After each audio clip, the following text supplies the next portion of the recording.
I welcome you all in episode 92 of Explore Yoga. In today's episode, we will learn about koshas of pranic body. Human framework is made of 5 seats and 3 bodies. These 3 bodies are physical body, subtle body, and casual body. As far as we are concerned about 5 koshas, these are 5 seats or 5 castings or 5 layers of the body. These koshas exist together, nested within each other. These 5 koshas are energetic layers of our body that surround our soul. The uppermost layer of our body is our physical body, and the innermost layer is our bliss body, mind, and spirit. Attention to our koshas may awaken deeper state of awareness to our path of self-realization. Working with the koshas may allow us to go deeply into the center of our soul. Let us know about these koshas in detail.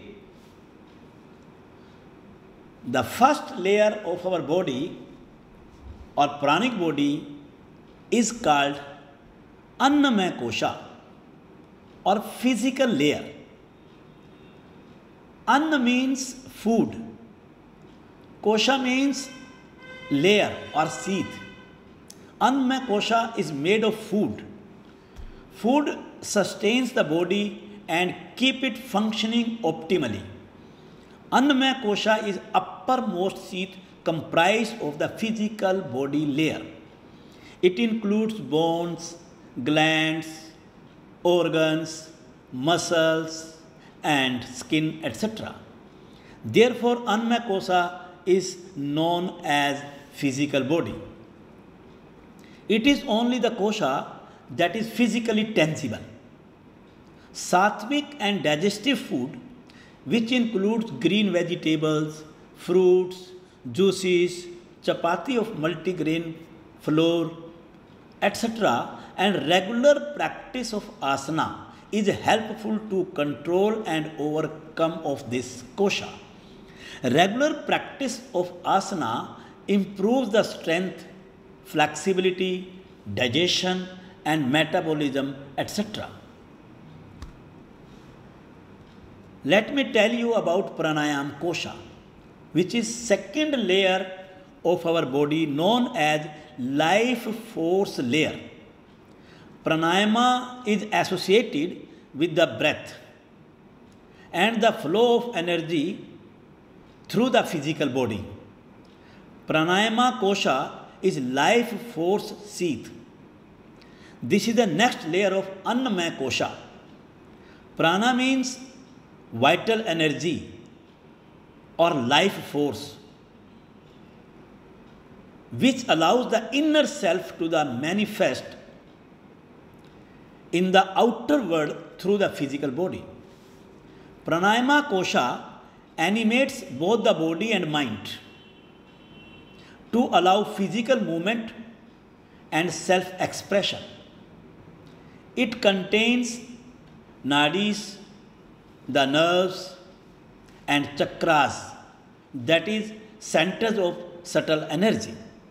Practice of pranayama is the most important practice through which a sadhaka can maintain the balance in pranayama kosha.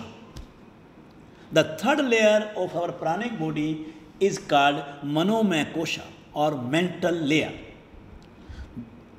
This is the next layer to pranayama kosha. Mana means mind.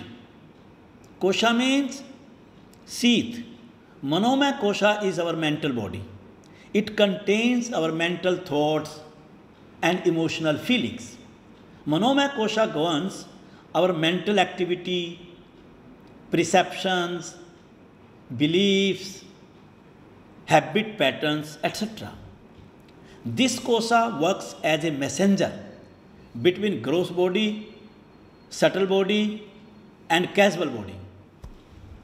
This kosha can be brought into balance through the practice of pranayama and meditation.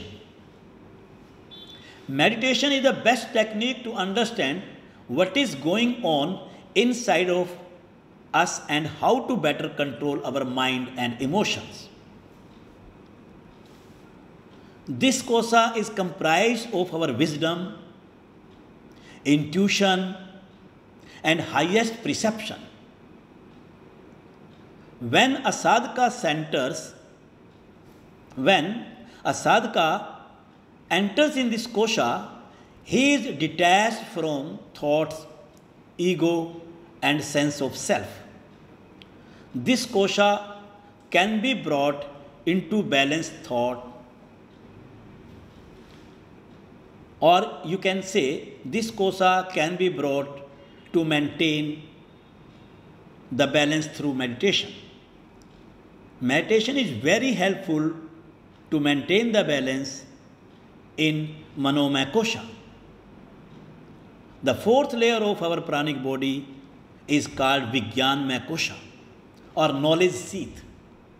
It is the fourth layer known as Vijnanmaya kosha or knowledge seat. This is called our wisdom body. When we are meditating and observing our inner world, the knowledge seat is what lies beyond thinking mind. It stems from a deeper and subtler layer of self. Meditation is the key to reach this deeper layer. Next is Anandamaya kosha, bliss layer of pranic body. This is the last and innermost seat. Ananda means bliss or happiness. It is called bliss body or casual body.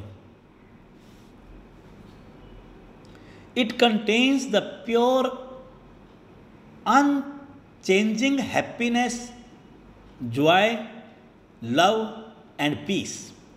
It is the deepest aspect of the true innermost self. When the waking consciousness or mind covers the casual body, it cannot be experienced. But when we are in touch of Anandamaya kosha, we experience lightness, true joy, true love, and a great unending bliss through the regular deep practice of meditation. We should always remember that we all are born as blissful things for the whole life. Therefore, a sadhaka should practice to awaken these all or to maintain the balance between these all koshas. Today we have learned about types of koshas. In the next episode, we will learn more new about pranayama. Do yoga regularly under the guidelines of a yoga master and be healthy. Share this video among others to the maximum to be the part of this noble work. Have a nice day. Thank you very much. Om Shanti, Shanti, Shanti.